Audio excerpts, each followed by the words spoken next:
En este plenario hemos escuchado muchas voces que se levantan en defensa de la institucionalidad, de la democracia, de las libertades y de los derechos. Extraño sería que no lo hagamos, si cuando menos hasta hace algunos años nos ha respaldado una historia democrática y de respeto, no solo de la institucionalidad, sino de nuestro ser costarricense. No en vano, algunos de los días festivos conmemoran la defensa de nuestra soberanía. Un 11 de abril, por ejemplo, que recordamos un aniversario más en el que le ganamos la patria y la libertad a los filibusteros. Pero ¿y las nuevas tendencias y las nuevas corrientes de filibusteros y robapatrias?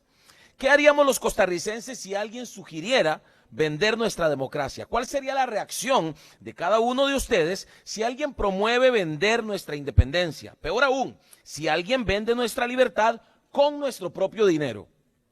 Este escenario caótico que les presento no está nada alejado de la realidad. Lamentablemente le han puesto precio a nuestra democracia e independencia. En la última década, compañeros, se han pagado más de 1.800 millones de colones con dinero de todos los costarricenses a cambio de que se nos impongan reglas y medidas que son contrarias a nuestra idiosincrasia costarricense. Esta es la suma que se le ha pagado a la Organización Panamericana de la Salud, OPS. El año pasado se pagaron 163 millones de colones a este organismo por concepto de membresía. La pregunta que debemos hacernos es, ¿a cambio de qué? ¿Cuál es el retorno de ese gasto? ¿Qué gana Costa Rica con esa membresía? Con 1.800 millones de colones, ¿cuántas camas podríamos instalar en el Hospital San Rafael de Alajuela para que nadie tenga que dormir en el suelo, por ejemplo? Podríamos construir 4 EVAIS, podríamos modernizar las salas de operaciones y equipar nuestros hospitales.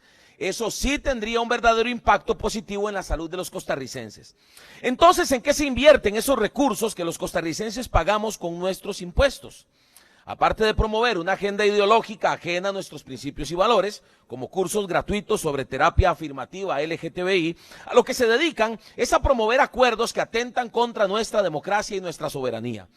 Recientemente, el pasado 16 de febrero, la OPS convocó una reunión de países de las Américas sobre el futuro para hablar sobre el futuro acuerdo global frente a pandemias. El objetivo del encuentro fue revisar los componentes del borrador del tratado pandémico que se presentará a partir del 27 de mayo para la aprobación de la Asamblea Mundial de la Salud, AMS. Entre ellas, los cambios realizados a los artículos 15 y 16 del Reglamento Sanitario Internacional, con los que pretenden que los criterios de la OMS, Organización Mundial de la Salud, que hasta ahora son recomendaciones, pasen a ser vinculantes. Y también pretenden aprobar un documento denominado Acuerdo sobre Prevención, Preparación y Respuesta a Futuras Pandemias.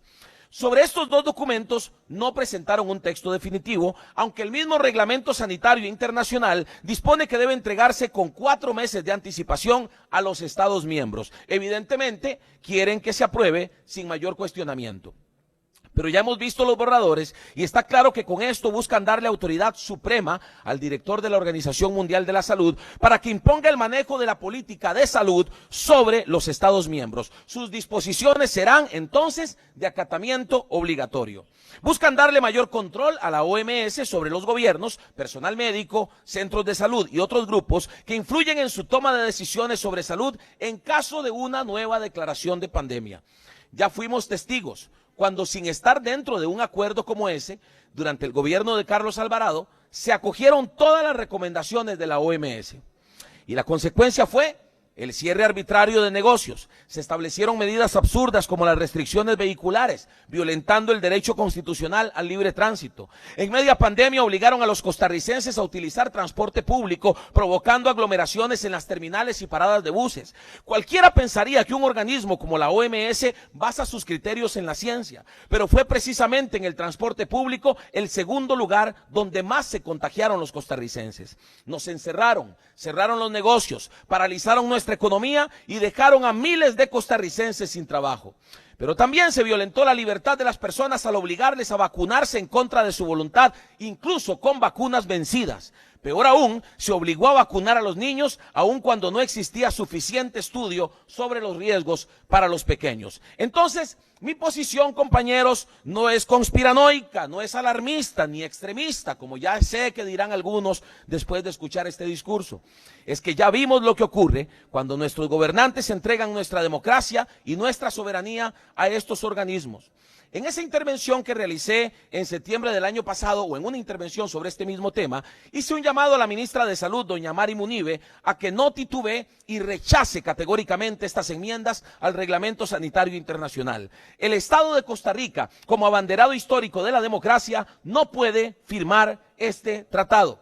Pero Costa Rica no solo debe oponerse, sino que también debe tener un rol de oposición férrea a este atentado contra la autodeterminación de los pueblos. Costa Rica no puede seguir arrodillándose ante estos organismos, como durante el gobierno PAC, que se vendió nuestra democracia a la Corte Interamericana de Derechos Humanos con la aprobación del matrimonio entre homosexuales y lesbianas, léanse entre comillas, a pesar de la oposición a este tema por parte de la inmensa mayoría de los costarricenses. Creo que Costa Rica debería revisar bien, en Nueva República lo creemos, que debería revisar bien la conveniencia de pertenecer a este tipo de organismos que claramente tienen intenciones antidemocráticas y que violentan nuestra soberanía nacional. En estos días hemos escuchado que el gobierno de Javier Milei tomó la determinación de prohibir el llamado lenguaje inclusivo y algunas expresiones que básicamente coincidimos completamente con lo expresado por el gobierno de Milei. Lo que han hecho es provocar división, provocar conflicto y básicamente meter una ideología a la fuerza en la educación. También escuchamos al presidente de El Salvador, Nayib Bukele, diciendo que la ideología de género quedaría fuera de las escuelas y de la educación de su país. Dos decisiones valientes. La pregunta es, ¿cuándo veremos decisiones valientes como estas en un gobierno de Costa Rica que en campaña se vendió como conservador? Nuestro himno nacional dice: cuando alguno pretenda tu gloria manchar, verás a tu pueblo valiente y viril. Llegó la hora de que tanto en el gobierno, la Cancillería, nosotros los diputados y en todo Costa Rica, alcemos la voz y no entreguemos nuestra independencia.